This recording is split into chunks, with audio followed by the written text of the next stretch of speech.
Rododendronite talveks katmise või varjutamisega levib rahvulgas igasuguseid müüte ja jutte.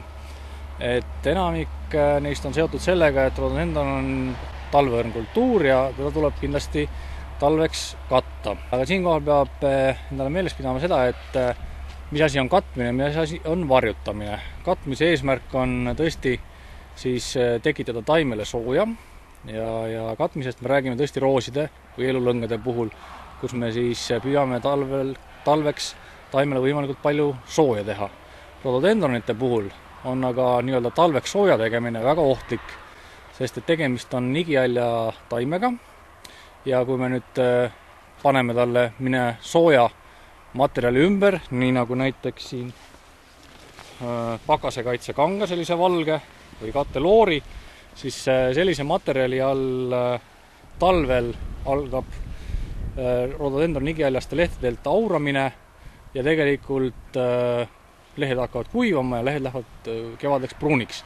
Et sisuliselt, kui me kasutame sellist valget materjali, siis see on rododendronile kindel surm talvel. Et seda kindlasti ei tohi kasutada. Et mida võib teha, on varjutamine. Ja varjutamine, see on ka siis vajalik, kui on rododendron istutatud sellisele päikselisele kasvukohale, kus ei ole piisavalt puude varju. Näiteks siin Hansaplandi aianduskeskuses me valisime selle rododendroni nurga siin kõige varjulisema, mis siin üldse oli, aga see maja siin piisavalt talvel varju ei anna, nii et siin me peame need tõesti talveks varjutama.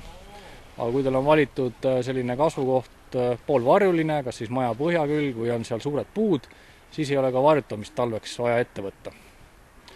Nüüd, kui varjutamise juurde jõuda, siis esmalt me peaksime selle taime võra kinni siduma. See on sellepärast vajalik, et kui me nüüd paneme siia lihtsalt selle varjutusriide selle taime peale ja sajab meil palju lund, siis lumi lõhub taime lihtsalt ära. Et seda vältida, selleks esimene liigutus on see, et taime võra kinni siduda. Ja seda oleks nüüd soovitav teha sulailmaga, sest et kui me teeme nüüd talvel külmaga, siis oksad võivad lihtsalt murduda. Kui on nöör ümber seotud võra tugevalt kinni seotud, siis me peaksime paigaldama mõned kepid.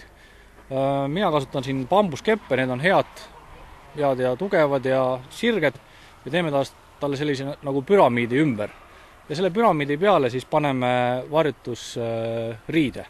Ja see püramiid on ka selle jaoks vajalik, et lumi langeks siis taimi pealt maha, sest et kui lumi peale jääb, siis tõesti see võib ära murdu põõsa.